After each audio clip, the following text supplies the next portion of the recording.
Aloha!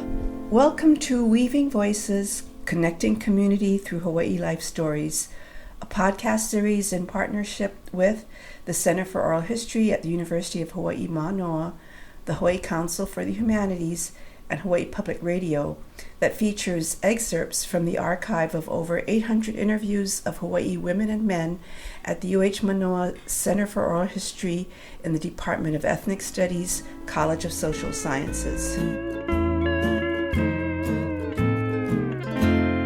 These voices help to tell the story of the evolution of a movement, one that sparked a renaissance of Hawaiian culture in the 1970s and after.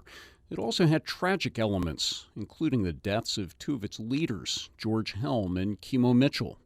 Our voices begin with Dr. Noah Eluli. He was among the first 9 protesters who landed on Kahoʻolawe in 1976.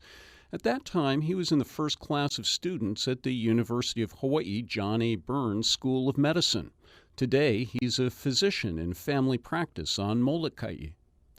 Dr. Eluli has led the Protect Kahoʻolawe ʻOhana that has spearheaded the movement throughout the past 44 years. When I was on Molokai as a fourth-year medical student, was meeting up with Life of the Land, who had just stopped the sand mining at Papahaku Beach. And then came the development and Adolph and Walter and other folks established a group called the Group of the Long Trails, Hui Alaloa, which is the kind of like the trails around every island. And that was an effort to kind of like continue to be able to walk the trails, even though it went around a hotel and be able to fish and gather. It was a pretty big protest. Got involved there, but Charles Maxwell, who was a policeman on Molokai then, because of the notoriety of the probably first Native Hawaiian rights, kind of like march from Hui Alaloa for access to, that maybe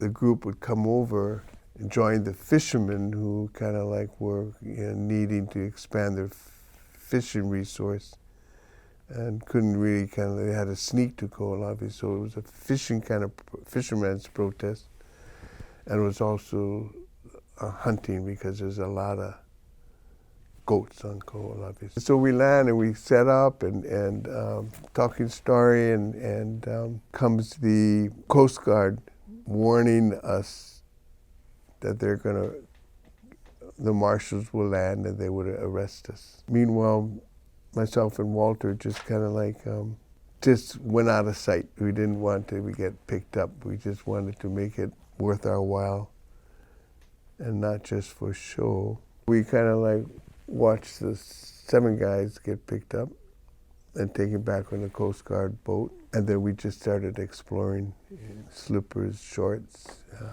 t-shirt, some water.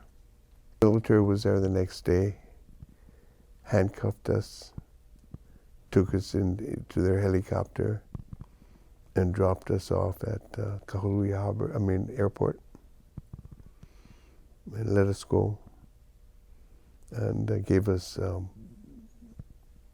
warning and bar letters, which we just tore up, saying that we couldn't go back to the island. That was the punishment. George and I had been doing some research on Navaji's work because his sister had Emma Navaji's diary, handwritten diary. George and I looked at it, but the research we did was what they were trying to do with what they called Aloha ʻāina. They're the ones that started that whole movement. So my thing to George, what do we tell the press that we just did? And he said, let's go Aloha ʻāina. And so that became our slogan, Aloha ʻāina, love of the land. And to be able to figure out in modern terms what that meant. And when we go back, take care of the land takes care of you. Life of the land is perpetuated in the righteousness. So Aloha ʻāina was the reason why we went to Kahoʻolawe and not just stop the bombing. And all this kind of like coming back to culture because of the rights were being swept away was something that we were learning ever since Hui Aloha and articulating it.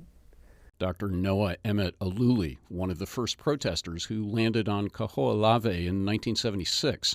It was an action aimed at the U.S. military using the island for target practice, but it grew to be something much more. It was through the efforts of the Protect Kahoʻolawe ʻOhana that the island reclaimed its standing. Ian Lind was part of that early group of activists. He became an investigative reporter for the Honolulu Star-Bulletin. He's done commentaries at Hawaiʻi Public Radio and now does pieces for Honolulu Civil Beat. The night before, we were at a community center where we were basically camping till the next morning. We were supposed to go out early.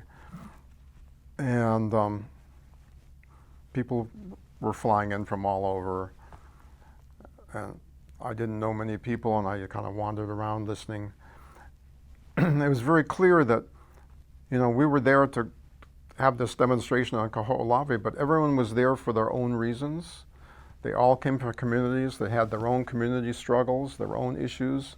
The island politics were different. The communities were different. Everybody had the beef with Hawaiian homes, and there was a lot of discussion about what to do about that and who to get out and who to get in and what could be done. Employment, health, everybody had different handles on issues, and those were really the propelling issues, all the community issues, and Kahoʻolawe just became like, I think Maxwell had it right. This is the way to start the bicentennial, right? The American bicentennial is here, 1976, and we're all being bypassed, and we have all these issues that kind of are symbolized by bombing and destroying an entire island. So, you got this. I don't think anyone there thought that Kahoʻolawe was going to just explode into a statewide thing, but somehow it did, right? But I don't think that was what was propelling people, whether it was, the trail access on Molokai, and just all these local issues that everybody was burning with what's going on in the local issues, and somehow put that energy into making this happen. They did this thing on, the trying to criticize and critique the military's position that Kahoʻolawe was absolutely essential, and if you didn't have Kahoʻolawe, you'd have to close down Pearl Harbor and all that. This was the part of their pitch, it's all about money. In one correspondence, one of the insiders said, explaining to the businessmen, or explaining to the Navy what the pitch they had to make to the businessmen. You've got to explain, they got to feel it in the left hip pocket. They got to understand what Kahoʻolawe means to their wallets. And stuff like that, I was trying to address that and pitch it to people who might be, might not see other issues as being so important, but might be upset if the Navy's lying about what they really needed. And we'd actually found then data showing the use of Kahoʻolawe had been going down, down, down over several years. Even though they kept saying it was more and more and more and more important, it really wasn't. They were already phasing out much of its use. That was investigative reporter Ian Lind. He was part of the early group of Kahoʻolawe protesters. Another person active in early protests was Joyce Kainoa, who was born in 1946 in Hana, Maui. She raised her family on the backside of Molokai, living on the land, farming, fishing, and hunting. She was particularly well known for her fishing skills. George Helm was the protest group's leader at the time he invited her on the fourth illegal landing to Kahoʻolawe when it was still being bombed. In November 2004, 7 months after the Navy finally departed from the island, the Kahoʻolawe Island Reserve Commission and Protect Kahoʻolawe ʻOhana invited the early activists back to the island, and evenings were spent sharing stories of their landings. Here's Joyce Kainoa's story. She passed away in 2015. I'm a member of Hui Alaloa. From Hui Alaloa, we wear another hat, became PKO. My cousin Harry Mitchell ended up coming to my house. I lived in Mapulehu, and he came in the middle of the night and came to see me and told me that he had a dream that we're supposed to come to Kahoʻolawe and to protect those that our ancestors built. That's the temples. There's all the fishing cores. My family is all fishermen. Now I'm supposed to go on my own boat. George changed the plan. He tells me, no, I don't like you go on your own boat. We're going to switch. We start going out towards Kanapo. We jumped, these brothers all were starting to jump in the water. Boat turned on, going out. So this bay, which I didn't know, turned out to be Kamuhio. Way later, they tell us it's impossible to climb this cliff. Well, we got up that mountain. You know how? I remember because I fish. A lot of times the ancestors of before, the Lawai'a, they get makamakai. You step on the cliff, some of them, they get trails, alahele. All the shells. If you ever see opihi shell, pupu shell, all white on top, the kupunas carry, make trail. Nighttime white, torches. You can see them. You can see the trail. Full moon, you can see the trail. We did get on top of the mountain. We right smack in the target zone. So we're in the wrong place because they're going to stop the bombing again. So, you know, I mean, I can laugh now. I wasn't laughing then. You're walking into the valley of death. Yeah? All you can do is put your life in Akua's hands. And we asked to walk the path for us and went straight across. We took all night to go across. When you know the helicopter fly over us, thinking we are rocks. You know, sometimes being afraid is good for you. You become humble. Nobody know us. We was on Kahoʻolawe until George gonna let out the names. We got arrested. They flew us to here, Smuggler's Cove, which is Honokanaya. Now I'm charged for conspiracy to overthrow the United States government. There's some of us, when we left Kahoʻolawe, our lives changed a little. We took different paths. We had different missions to accomplish. I moved to Pelikunu. I still practice Aloha ʻāina today. This island has touched many people, you know, and so when you do something, you do it from the na'au. That's the way it is, but also pule. So this island can heal us and sometimes can do us in. When we're on this island over here, you know, we're all connected. We're all connected. This island is whole. That's Joyce Kainoa, a trailblazer, talking in 2004 about her memories from the early days of the protests on Kahoʻolawe and her illegal landing there with others when the island was still being bombed. There is a political twist to this story that many people may not know about, and it involves local Republican politician Pat Saiki, born and raised in Hilo. She served in the U.S. Congress for 2 terms, from 1986 to 1990. And when Senator Spark Matsunaga passed away in 1990, President George H.W. Bush asked her to run for that Senate seat. She agreed if he would take one action, stop the bombing of Kahoʻolawe. She picks up the story. Telephone rang, and it was the President of the United States, George H.W. Bush, who invited me to the Oval Office. I have something to discuss with you, he says. He sat me down and said, this is the time for you to run for the United States Senate, because there is an opening. Too bad Sparky had to go, but you're the only Republican that I can think of that I can trust to take that seat and do a good job of it. I said, Mr. President, you know, it's easy for you to encourage me, but it's a difficult race to win. This is a Democrat state. It's a very, very blue state. I'm going to need a lot of help. Then, he said, certainly I'm going to give you a hand, whatever I can do I will help you. Well, Mr. President, there is something you can do. He says, what is it? I said, there is a festering problem we have with the United States government, and that is this incessant bombing of this little island called Kahoʻolawe. He says, what? You haven't heard of Kahoʻolawe? The RIMPAC exercises are held there.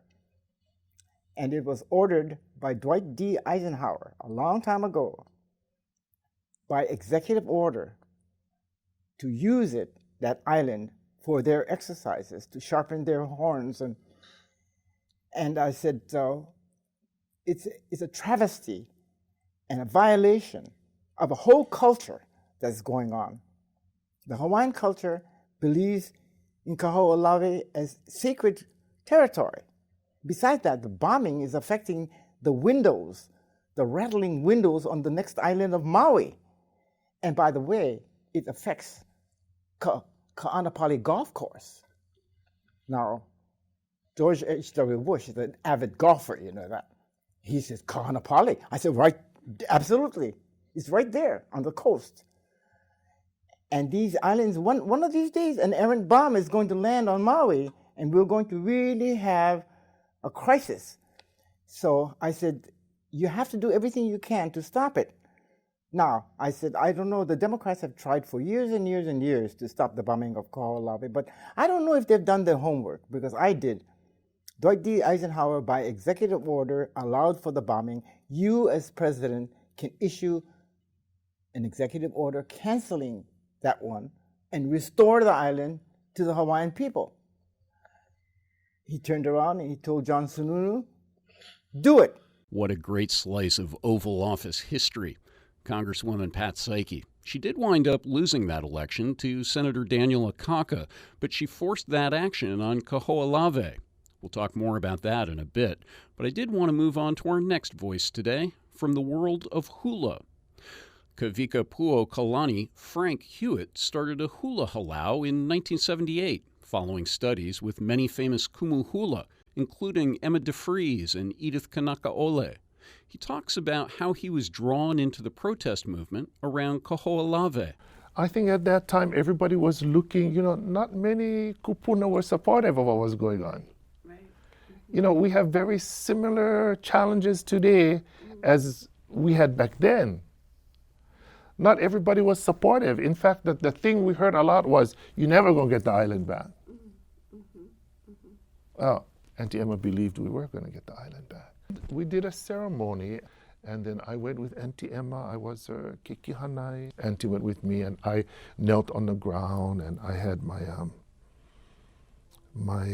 Auntie Emma stood behind me. And if you look at it, she has one hand on my back, or one hand to the akua, and I did the oli and I chanted, and she asked me to prepare some different kinds of things. So we took the ulu to represent the growth of the land. We took an ipu to represent the god Lono, and of course agriculture. And within the ipu we had water, the god Kane, who gave life. That was part of Auntie's protocol, and part of it was to plant the ulu, and then with the ulu to pour the water to symbolize Father Heaven and Mother Earth and their procreation with the growth and the ulu, and all of it was within the words. Yeah, all of it was in the words. So these symbolic things, yeah, ika olelo keola, ika olelo kamake, mana ka olelo. Those are the things. So everything had to do with the words and the power within those words. And then, because of that, we got the island back. So everybody may have their own reason and understanding. My reason and understanding because of the ceremony. That was not just the physical growth of the movement, but the spiritual growth of the movement. There was a joining of heaven and earth in the planting, so that everything would be pono, iluna, ilalo in the movement. And Auntie Emma guided that movement. Kavika Puo Kalani Frank Hewitt, composer, musician, and activist. One last voice today, and it belongs to Kaliko Baker, who teaches at the University of Hawaii and also conducts the annual makahiki ceremonies on Kahoʻolawe. I'd like to leave with saying mahalo to all those who have put effort, given to the Kahoʻolawe movement, and to George Helm and Kimo Mitchell for the ultimate sacrifice of their lives for the movement. And then the long-term commitments from people like yourself, Professor McGregor, and Dr. Eluli, and other long-time ʻOhana people like Craig Neff and Lopaka Iwohi, and just to have the wherewithal to commit to a project and see it through.